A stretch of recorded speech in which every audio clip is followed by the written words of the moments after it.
Ngaji NIM 414-19-120-111. Saya mahasiswa Universitas Mercu Buana Teknik Elektro. Terima kasih kepada dosen pembimbing saya, Pak Yudi Gunardi, atas bimbingannya. Judul yang saya ambil pada kesempatan kali ini adalah penggunaan relay sebagai ATS Automatic Transfer Switch untuk optimalisasi sistem PLTS atap. Selanjutnya, latar belakang dalam penelitian saya adalah energi listrik yang terus-menerus ada setiap harinya dan akan menjadi kebutuhan yang semakin meningkat pada tiap tahun. Sumber energi saat ini masih tergantung dengan energi fosil, tidak dapat diperbarui dan juga tidak dapat terbatas, maka semakin menipis.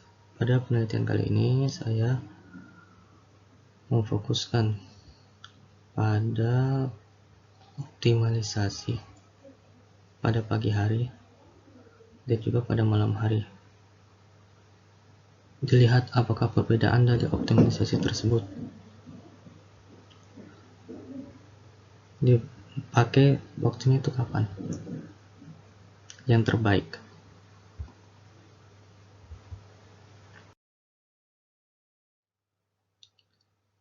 Bagaimana PLTS dalam kondisi mencharging dengan menghidupkan beban dibanding dengan mencharging terlebih dahulu lalu menghidupkan beban. Seberapa optimal jika sedang dicharging dengan menggunakan beban. Landasan teori sini saya menggunakan landasan teori ATS, yaitu rangkaian sistem listrik yang memiliki fungsi sebagai saklar. Ini mempunyai saklar NC dan NO, normal close, normal open. Yang terjadi pemutus arus listrik baik itu terencana maupun tidak terencana mendadak. Maka secara otomatis panel akan bekerja sendiri memindahkan pengambilan sumber lain seperti satu daya solar cell, di mana relay ini disuplai oleh kontaktor PLTS. Jika relay ini bekerja, maka kontaktor ini bekerja, dan jika kontaktor ini bekerja, disuplai oleh kontaktor PLN, karena relay ini yang nantinya akan mengarah ke beban. Begitu juga pada single line ini, di mana relay itu disuplai oleh PLTS sehingga NC ini terbuka, mengakibatkan kontaktor ini mati. Jika relay tidak disuplai oleh PLTS, maka kontaktor ini terbuka, otomatis NO ini terbuka, maka kontaktor PLN ini akan mengaktifkan relay.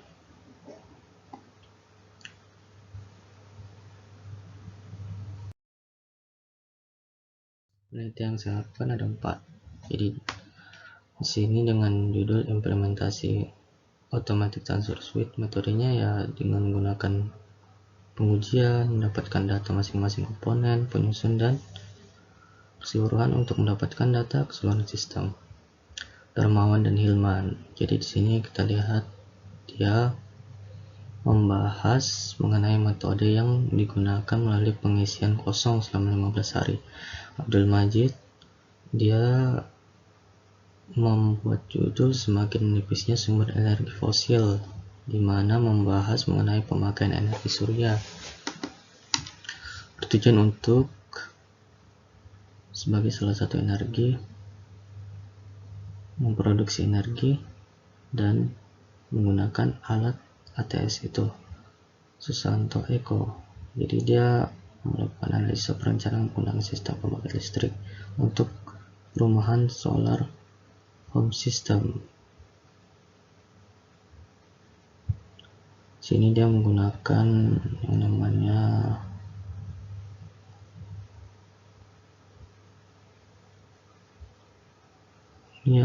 menggunakan PS pada daerah pedalaman. Flowchart kita lihat di sini adalah studi literatur. Pengumpulan data bisa dilakukan dengan wawancara pada pemilik PLN itu sendiri. Literatur kita mengambil jurnal, perhitungan dengan menghitung penghematan dan analisa. Selanjutnya mulai rangkaian ini disusun oleh solar panel itu sendiri, lalu menggunakan pengukuran dengan menggunakan wattmeter. Daya didapatkan selama 24 jam, optimal pada penggunaan PLTS.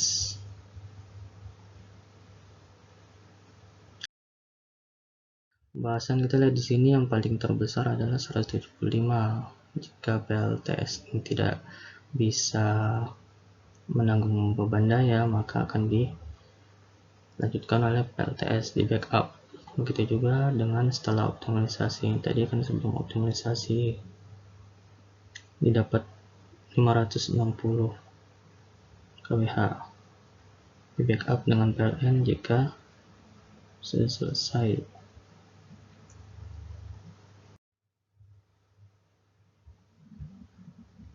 Di sini kita lihat bahwa penghematan itu yang paling tinggi 7,5%, di mana 7,5% itu kita ambil sebagai bahan acuan untuk menghitung baterai yang digunakan, maka didapatnya 60%. Begitu dengan penghematan setelah optimalisasi, ini kita menggunakan panel surya yang di seri paralel menghasilkan 77%. Seri paralel itu menghasilkan 77% dengan kapasitas baterai juga. Kesimpulan, charging dengan kapasitas baterai lebih kecil menghambat penyerapan energi, sehingga energi tidak dapat digunakan secara maksimal. Nah, energi tidak bisa menggunakan secara maksimal.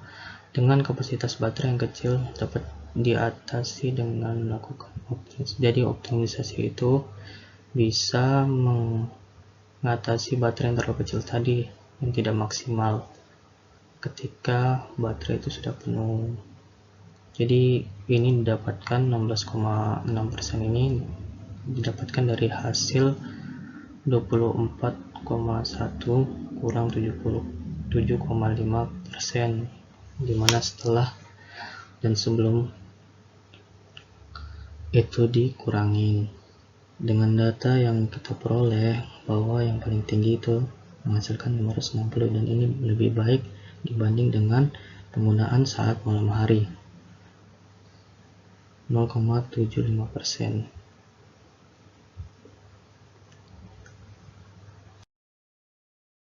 Sekian paparan singkat dari saya, kurang lebihnya mohon maaf. Jika terjadi kesalahan, itu datangnya pada diri saya pribadi. Assalamualaikum warahmatullahi wabarakatuh.